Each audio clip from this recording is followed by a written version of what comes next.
Hi friends, welcome back to my channel Siri diaries. ఎలా ఉన్నారు friends? బాగున్నారా? నేనైతే చాలా బాగున్నాను. ఇవాళ వీడియో ఏంటంటే చాలా యూజ్ఫుల్ వీడియో అనమాట. మనం కొబ్బరి పొడి ప్రిపేర్ చేసినప్పుడు ఇంట్లో కొన్ని రోజులైనాక స్మెల్ వస్తూ ఉంటుంది.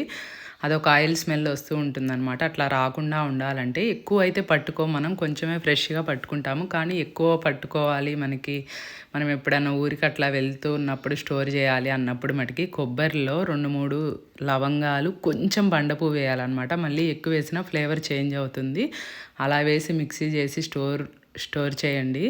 అసలు చాలా అంటే చాలా బాగుంటుంది. స్మెల్ కూడా బాగుంటుంది. 15 డేస్ అయినా ఆ స్మెల్ రాదు. ఈ వీడియో మీకు నచ్చినట్టయితే తప్పకుండా లైక్ చేయండి, షేర్ చేయండి, సబ్స్క్రైబ్ చేయండి.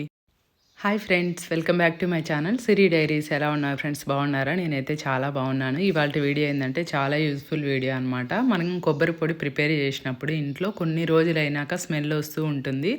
అదొక ఆయిల్ స్మెల్ వస్తూ ఉంటుందన్నమాట. అట్లా రాకుండా ఉండాలంటే ఎక్కువ అయితే మనం కొంచెమే ఫ్రెష్గా పట్టుకుంటాము. కానీ ఎక్కువ పట్టుకోవాలి, మనం ఎప్పుడైనా ఊరికి అట్లా వెళ్తూ ఉన్నప్పుడు స్టోర్ చేయాలి అన్నప్పుడు మటుకి కొబ్బరిలో 2-3 లవంగాలు, కొంచెం బండపువ్వు వేయాలన్నమాట. మళ్ళీ ఎక్కువ వేసినా ఫ్లేవర్ చేంజ్ అవుతుంది. అలా వేసి మిక్సీ చేసి స్టోర్ చేయండి. అసలు చాలా అంటే చాలా బాగుంటుంది. స్మెల్ కూడా బాగుంటుంది. 15 డేస్ అయినా ఆ స్మెల్ రాదు. ఈ వీడియో మీకు నచ్చినట్టయితే తప్పకుండా లైక్ చేయండి, షేర్ చేయండి, సబ్స్క్రైబ్ చేయండి.